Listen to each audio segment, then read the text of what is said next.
వెట్టిచాకిరీ కార్మికులను, కార్మికుల అక్రమ రవాణా బాధితులను గుర్తించడం కష్టం. ఇదంతా సాధారణమే అనే భ్రమను దాటి వెట్టిచాకిరీ కార్మికులు కఠిన పరిస్థితుల్లో బ్రతుకీడుస్తున్నారు. వెట్టిచాకిరీ కార్మికులకు ప్రాథమిక హక్కులు సైతం నిరాకరించబడుతున్నాయి. బలవంతపు శ్రమ దోపిడీకి అణచివేత కూడా తోడైతే అదే వెట్టిచాకిరీ. అప్పు లేదా ఇతర కారణాలైన ఆచారం, కుల ఆధారితం, ఆర్థిక పరిస్థితి, వారసత్వం వంటి కారణాలతో వెట్టిచాకిరీ ఊబిలో చిక్కుకున్న కార్మికుడు భారత రాజ్యాంగం హామీ ఇచ్చిన కొన్ని హక్కులతో పాటు స్వేచ్ఛను కోల్పోతాడు. ఇది పూర్తిగా మానవ హక్కుల ఉల్లంఘన క్రిందకి వస్తుంది. అప్పు లేదా ఇతర కారణాలతో వెట్టిచాకిరీలో చిక్కుకున్న కార్మికుడు తన కనీస వేతనం పొందే హక్కు, ఉపాధి ఎంపికలో స్వేచ్ఛ, భారతదేశ వ్యాప్తంగా స్వేచ్ఛగా తిరిగే హక్కు మరియు మార్కెట్ విలువకి అనుగుణంగా వారి యొక్క ఆస్తిని గాని ఉత్పత్తులను గాని విక్రయించుకునే హక్కు లాంటి 4 హక్కులతో పాటు స్వేచ్ఛ కూడా కోల్పోతాడు. కొందరి విషయంలో శారీరక హింస, క్రూరమైన బలప్రయోగం మరియు లైంగిక వేధింపులు కూడా ఉంటాయి. ఇటుక బట్టీలు, రాతి క్వారీలు, ఆక్వా లేదా సీ ఫుడ్ కల్చర్ మరియు ప్రాసెసింగ్ యూనిట్లు, దుస్తుల పరిశ్రమలు, వ్యవసాయం, కలప కోత, రైస్ మిల్లులు, బీడీ పరిశ్రమ, మిఠాయి యూనిట్లు, మేకల పెంపకం, బాతుల పెంపకం మరియు కోళ్ల ఫారాలు లాంటి వాటిలో వెట్టిచాకిరీ వ్యవస్థ లేదా వెట్టిచాకిరీ కార్మికులను చూడవచ్చు.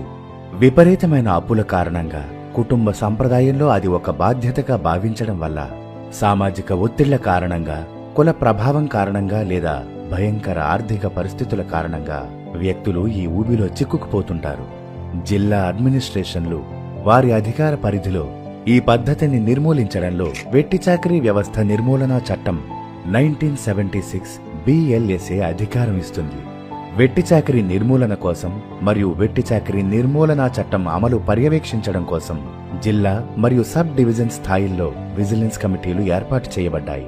వెట్టిచాకిరీ చేయాలని ఎవరినైనా బలవంతం చేసిన వ్యక్తికి 2 ఏళ్ల జైలు శిక్ష మరియు జరిమానా విధించబడుతుంది. ఐపీసీలోని సెక్షన్ 370 ప్రకారం ఎవరైతే దోపిడీకి పాల్పడే ఉద్దేశంతో వ్యక్తులను నియమించడం గాని, రవాణా చేయటం గాని, బంధించి ఉంచడం గాని, స్థాన మార్పిడి చేయటం లేదా తీసుకురావడం కోసం బెదిరింపులకు పాల్పడడం లేదా బలప్రయోగం చేయటం లేదా ఏదైనా ఇతర రూపాల్లో బలవంత పెట్టడం లేదా అపహరించడం లేదా మోసం లేదా ఏమార్చడం ద్వారా లేదా అధికార దుర్వినియోగం ద్వారా లేదా డబ్బు లేదా ప్రయోజనాలు ఇవ్వడం లేదా స్వీకరించడం ద్వారా, ప్రలోభ పెట్టడం ద్వారా వ్యక్తులను నియమించుకుని వారిని రవాణా చేయటం, ఆశ్రయం ఇవ్వటం, బదిలీ చేయటం లేదా తీసుకురావడం లాంటివన్నీ మానవ అక్రమ రవాణా నేరం క్రిందకే వస్తాయి. అపోహలు. స్థానికులెవరూ వెట్టిచాకిరీ కార్మికులుగా ఉండరు. వలస కూలీలు మాత్రమే వెట్టిచాకిరీ కార్మికులుగా శ్రమదోపిడీకి గురవుతారు. వాస్తవం. వెట్టిచాకిరీ అనేది వలస కార్మికులకు మాత్రమే పరిమితం కాదు. స్థానికులతో సహా అన్ని నేపథ్యాల వ్యక్తులను ఇది ప్రభావితం చేస్తుంది. స్థానికతతో సంబంధం లేకుండా అప్పులు లేదా ఇతర రకాల బలవంతం కారణంగా తరచుగా దోపిడీ మరియు బలవంతపు పరిస్థితుల్లో పనిచేయాల్సి రావడాన్నే వెట్టిచాకిరీగా పేర్కొంటారు. అపోహ. పిల్లలు మాత్రమే వెట్టిచాకిరీలో ఉంటారు. వయోజనులకు ఆ పరిస్థితి ఉండదు. వాస్తవం. వెట్టిచాకిరీ అనేది పిల్లలతో పాటు వయోజనుల మీద కూడా ప్రభావం చూపగలదు. అలాంటి దోపిడీ నుండి పిల్లలను రక్షించడంలో ప్రాధాన్యత ఇస్తున్నప్పటికీ వయోజనులను కూడా వెట్టిచాకిరీ నుండి రక్షించాల్సింటుంది. ఈ సమస్యలో వయోజనులకు ఎలాంటి మినహాయింపు లేదు.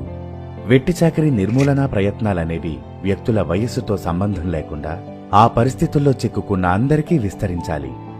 వెట్టిచాకిరీతో దోపిడీకి గురవుతున్న ఎవరి గురించైనా మీకు తెలిస్తే దయచేసి జిల్లా కలెక్టర్ లేదా రెవెన్యూ డివిజనల్ అధికారి లేదా పోలీస్ అధికారిని సంప్రదించండి.